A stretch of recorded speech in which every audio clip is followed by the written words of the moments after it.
So we are going to do a doll dyeing tutorial. First, I'm going to explain the supplies that we have, as we don't have a very well ventilated area. I'm using a fan to make sure that I don't inhale too much of this. You can use a respirator if you want, if you have one on hand. It's probably a good idea. It's also a good idea to open a window or a door, just so that you're not breathing in too much of this, because it does really smell. Second, you're going to want a stainless steel pan. You don't want anything with Teflon.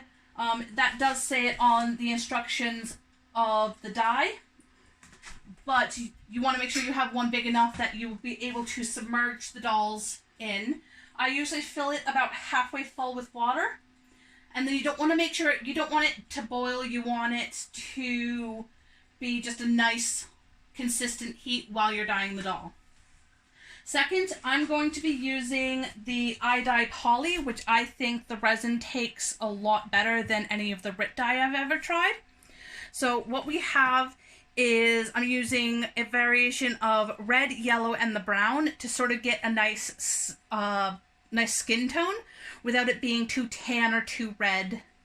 And you don't want to use the entire packet, so that's what this is for. We've put this into a resealable bag, and then what you can do is put this in the bag as well, so you don't lose track of what the color is. Wooden spoons are also the best thing to use for stirring it, to make sure that the dye doesn't settle too much in the pan. You will also want kitchen roll, white sheets of paper, and this is so that you can do some test runs. So right here we have a couple of test runs of potential dye. And as you can see, some of them are quite dark, others are not. And then over here we have some drying parts. And this is probably the most important thing you want to remember, is you want to string your doll, and you want to make sure each piece is strung individually, so that when you're dyeing them, they don't clank or rub together in the dye, and so you don't get sunspots or anything like that. Once they are strung, you do want to wash them to make sure that you get rid of any resin powder or oils from your hands. And all you want is just like a little dollop of kitchen washing up liquid. Any kind that removes oil is good. Warm water. You rub the soap around the joint, and then just make sure you rinse it off really good, so that you don't have any soap residue, because that can also interfere with the dyeing process. Again, that will give you probably a marbling effect, or I call them sunspots, which what you get is literally just like this burst of random color on the face or on the joints. And that's something you want to avoid doing. Okay. So we have just added some yellow and red. We've decided to actually forego the brown because it was coming out too tan. So what we've done is we have a 1/4 teaspoon that we are using to measure the dyes, and this will stay with our dyeing stuff that we keep. So you also want to remember to put gloves on and remove anything that you're wearing that you might not want to get dyed. So make sure you're wearing clothes that you don't care about getting paint or dye or anything on it. Make sure if you have a Fitbit that you don't want to get dyed, make sure that you remove that, or that it is covered with a glove. So we have done 1 of these with the red and 2.5 of yellow. And it's come out quite pink, but we're going to add, this is a color enhancer or a color intensifier. You definitely want to remember to add this to your dye bath, because it does make the color come out a lot smoother. And just go ahead and add like the entire packet, because there's no easy way to save this. We have tried and failed with great success on that one. So you can't quite see what I'm seeing. It has turned the whole thing white red. So I might have to add some more yellow into it, but I will do another test first on white paper. And once you've done all the tests and you think you're satisfied with the color, you do want to do a test on the doll itself. I would suggest starting with just part of the head cap, so the top of the bottom part, so that gives you 2 or 3 test runs before the initial dyeing process. Yeah, so this has come out very, very red. So we might want to add a lot more yellow to sort of counteract that. Because we really don't want him to be quite so pink. We are aiming for more of a yellow skin. So I'm going to add about another 1.4 teaspoons of color. Give it another mix and see if it's going to overpower some of the red that we have. If it doesn't, I might have to add some more water, which is totally fine. That's why you don't want to fill it too much in case you have to dilute it a lot more. Yeah, so this one is now coming out orange. So again, dyeing is a lot of trial and error process. So I'm going to keep fiddling around with this until I get the color that I'm actually aiming for. Okay, so we have just done the test and we've added another full kettle of water. So it's really diluted. So we have this really nice pinkish tone. So we are going to start with the head cap test. And yes, it is completely normal to be absolutely terrified about this. So you want to give it a stir to make sure that there's no dye deposits sitting on the very top of the water. And this, because we don't want much change, it's literally going to be dunk one and then I remove him. So we are going to go and one and then you do want to rinse him with cold water.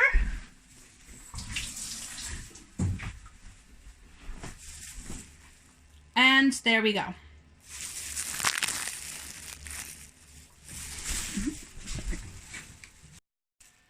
Okay, so we are finally satisfied with the dye bath color.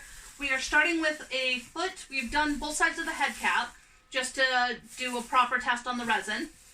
We've changed our gloves out so we don't have the powder all over our hands anymore, so we're not going to get dye spots all over the rest of him. We have, we're starting with the foot. We have a cold water bath, so he can go from the dye to the bath, and then onto here to dry. This is the most time-consuming part because what you do want to do is you want to cold water, dry them off, and then we have an error that we are going to hang the pieces up where it's literally just going to be like that. And that is where he will dry probably for the next hour or so until we are satisfied that he is ready to be strung again. So on that note, we are going to dye him. We have set a timer for 2 seconds because we don't want him in the bath for too long. This is going to be a trial and error thing for a lot of dyes. If you want a darker doll, obviously you want to leave them in for longer. Obviously we suggest to set a timer if you want anything longer than 2 seconds. We're not going to do that because 2 seconds is literally you hold him in and pull it out. 5 seconds is a bit more tricky, trying to get the time right and keeping track in your head, so I do suggest a timer for anything 5 seconds and over. And with that being said, I'm going to give the bath one more stir.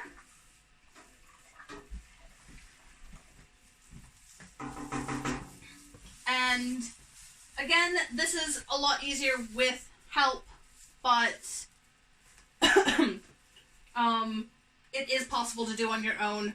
I know because I have done it. It's just really tricky. And here we go. Okay, so as you can see, he's come out covered in deposits, in color deposits. If you look in the water, that's what's happened. I think what's happened is my wooden spoon has sort of been disintegrated a little bit because it's quite old. If that does happen, easiest way to get rid of that, because it's going to be sat on the surface of the bath, kitchen roll, and just take it out and then right into the bin with it. I do think I might try a silicone spoon instead, but I've never done that, so I don't know how it's going to react with the dye. I'm going to cut the video here and give a couple more things a go and let you know in a couple of seconds. Okay, so we have switched to a silicone spoon, or silicone spatula. It seems to be doing the trick. So my suggestion is start with silicone to begin with, otherwise you might end up with a lot of deposits on the surface. Again, it seems to have cleared up with the paper towel trick, so the foot that I did has also come fairly clean, actually very clean. We will just show you, yeah. So there's no discoloration, no spots that are very obvious, so that's good for that. So I haven't completely destroyed my doll. I've never actually destroyed a doll with dyeing before, so I don't think that's much of a thing. At least not for me yet. So yes, dyeing dolls is always going to be nerve-wracking, especially when you do the head. I try and get the head done as soon as possible, just to get it done and out of the way, because at that point it's too late to turn back.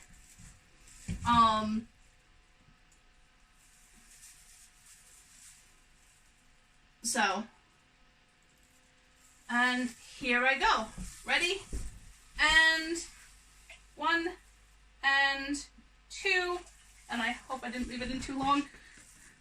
Okay, there's still some deposits in the water, but he doesn't seem to have any. Okay, so what I was saying earlier in the video about the sunspot, he does have a sunspot on his forehead, or color spot. So for that, what you're going to want is magic eraser, and you're going to want to scrub him off, or you're going to want to scrub the doll off very quickly to get the deposits off his face before they settle too much. Again, this is another good reason to start with the head fairly early so that you know what's going to happen.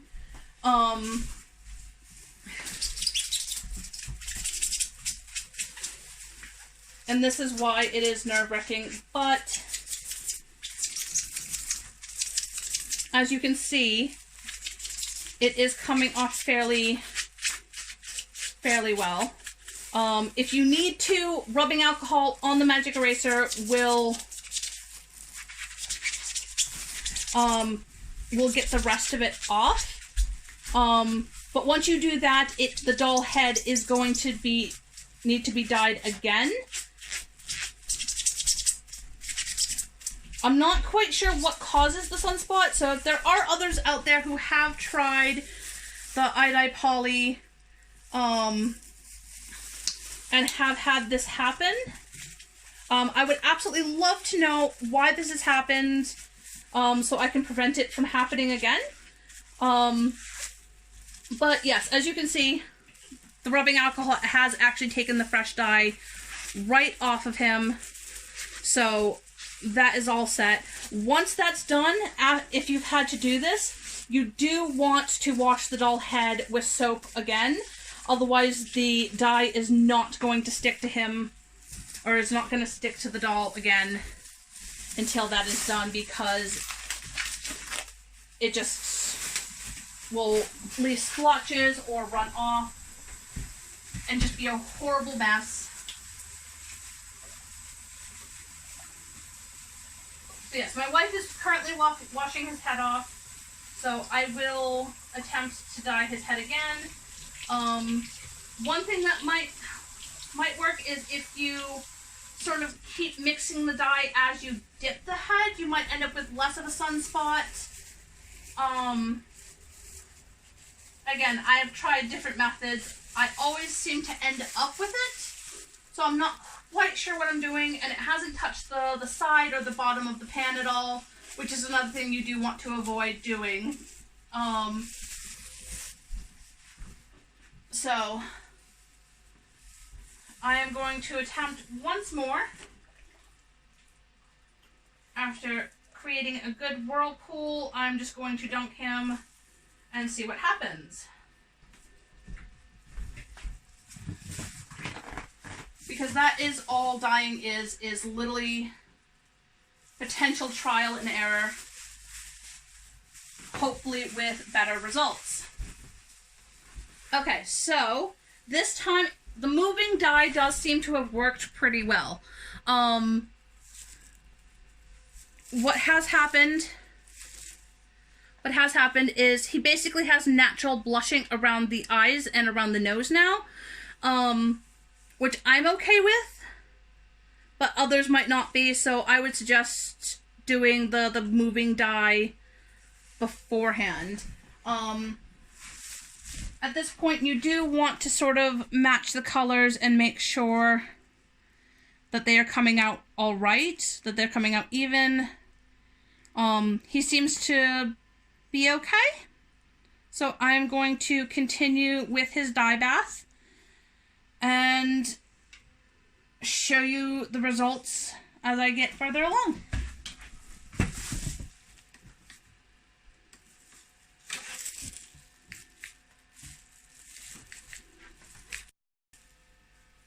Okay, so we are about halfway done now. I am dyeing his butt piece, and then we are going to color match it, and I'm just going to show you that process. And this is probably not the best tutorial, as there are so many deposits from the wooden brush, so I would definitely say use a silicone one. Keep magic eraser handy, because if you do need to take it off, it is always better to remove the dye, or extra dye, as it were. It's always best and easier to do that as soon as they've come out of the dye bath.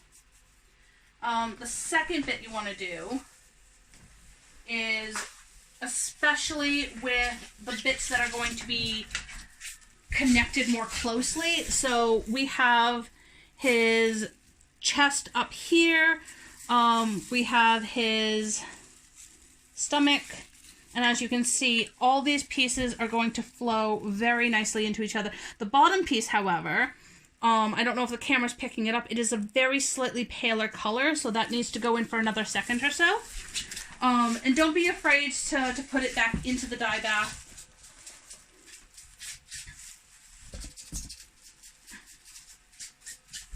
If you need an extra second.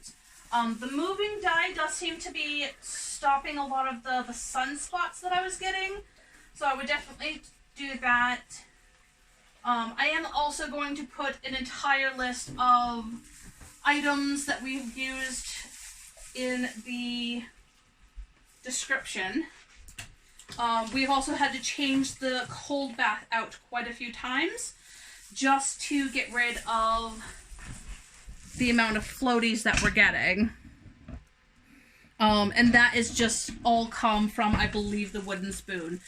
If it has not, then we will find out probably during the next dye job we do, which hopefully won't have to be for a while,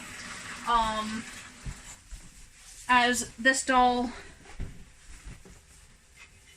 is the only one that is on our list to dye. Though sadly he was not originally on our list to dye. He showed up as the wrong color, and instead of waiting another 6 months to get a replacement, or attempt to get one, we did decide to just dye him. and be done with it. Of course, this does run the risk that if it did go wrong, obviously we couldn't get a replacement at all for him. But the rest of the pieces do seem to be going quite smoothly. So I'm going to stop the dyeing bit here and probably stop the whole video here, actually. The next video I will post is actually a restringing video, which will be the aftermath of this dye job. So I will see you then.